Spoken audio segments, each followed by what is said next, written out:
Next class Pterobranchia. P silent है, ptero नहीं पढ़ना, टीरोब्रेंकिया। तो हेमिकोडेटा की छोटी सी क्लास है, ये गहरे पानी में पाए जाते हैं। इससे पहले जो इंटेरोन्यूस्टा थे वो कम गहरे पानी में किनारे के आसपास होते थे।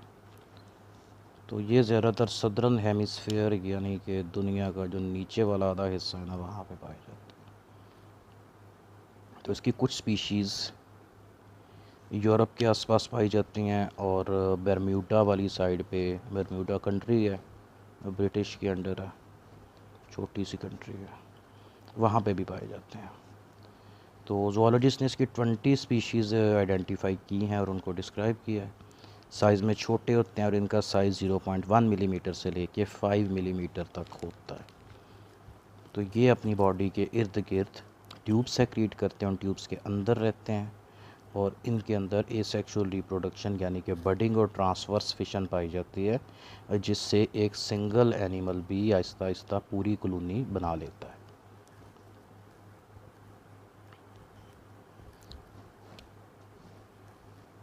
ठीक हो गया, ये इसकी बॉडी का स्ट्रक्चर है। आगे डिटेल से आता है। एक्चुअल के अंदर असली में ये ऐसा होता है। ऊपर इसके टेंटिकल्स हैं, बॉडी इसकी थोड़ी कर्व्ड होती है। तो बॉडी के 3 पोर्शंस हैं, प्रोबोसिस, कॉलर और ट्रंक। प्रोबोसिस इसका चौड़ा शील्ड की तरह का होता है। वहीं से ही क्या होता है कि अपने इर्द गिर्द एक ट्यूब सेक्रीट करता है और उस ट्यूब के अंदर ही फिर ये रहता है। तो इसकी जो कॉलर होती है, कॉलर के ऊपर 2 से लेकर 9 तक बाजू होते हैं, उनके ऊपर बहुत सारे टेंटिकल्स लगे होते हैं। टेंटिकल्स के ऊपर फर्दर सीलिया लगे होते हैं। तो ट्रंक यानी कि इसकी जो बॉडी होती है ये यू, कैपिटल यू की शेप की होती है। मेंटेनेंस फंक्शंस के अंदर ये है कि इसकी फीडिंग में ये फ़िल्टर फीडर्स हैं। ये जहाँ पे ऊपर ब्लैक कलर के एरो लगे हुए हैं, यहाँ पे करके ये इसके टेंटिकल्स हैं जिनके ऊपर सीलिया होते हैं। ये छोटे छोटे फूड पार्टिकल्स को ट्रैप करते हैं और नीचे इसके माउथ तक पहुँचा देते हैं।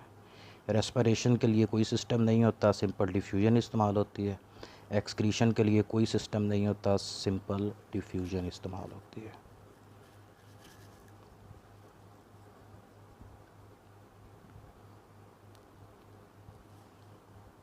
ठीक हो गया, ये वही चीज़ जो भी हमने डिस्कस की है।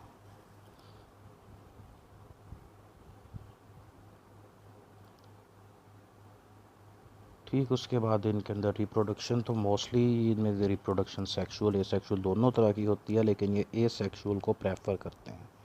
एसेक्सुअल का इसको फ़ायदा ये है कि एक सिंगल इंडिविजुअल चाहिए जो कम टाइम के अंदर अपनी तादाद ज़्यादा कर लेता है। फॉर एग्ज़ाम्पल ये वाला एनिमल पहले होता है, इससे बडिंग के थ्रू ये दूसरा बनता है, दूसरे से तीसरा बनता है और ये कॉलोनी इस तरह से चलती रहती है। ठीक है, तो इसके अंदर जो नए इंडिविजुअल्स बनते हैं बडिंग के थ्रू ही बन रहे हैं, इनको ज़ूआइड कहा जाता है। क्योंकि अभी ये बड़े नहीं हुए, ट्यूब के अंदर छोटे ही हैं। जब ये बड़े हो जाएंगे ये भी बिल्कुल इस तरह की शेप के हो जाएंगे, इसलिए इनको अभी ज़ूआइड कहा जाता है, यानी कि एनिमल लाइक। और जब ये एडल्ट हो जाएंगे फिर इनको एनिमल ही कहेंगे, क्योंकि अब ये अपनी पूरी फॉर्म के अंदर आ गए हैं।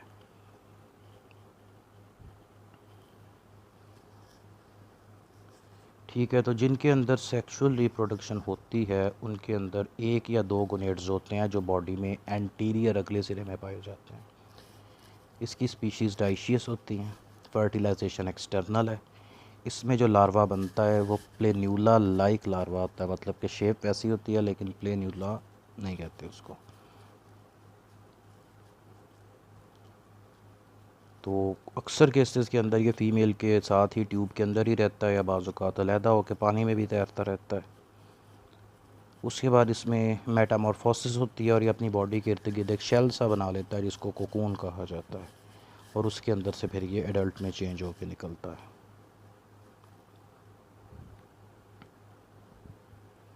ठीक, ये जो छोटी डायग्राम है इसमें जो पिंक कलर के 2 स्ट्रक्चर नज़र आ रहे हैं ये कोकून है जिसके अंदर इसका लार्वा रहता है।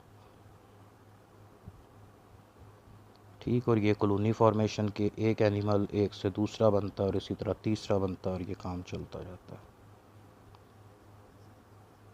तो ये दोनों क्लासेस कंप्लीट हो गई। इसके अंदर किसी भी तरह का क्वेश्चन हुआ तो पूछ सकते हैं, और इनके अंदर से मज़ीद जितनी भी तरह के शॉर्ट क्वेश्चन है दूसरे क्वेश्चन बन सकते हैं, वो आपके नोट्स के ऊपर ऑलरेडी प्रेजेंट है।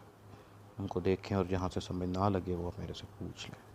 Thank you very much and अल्लाह हाफिज़।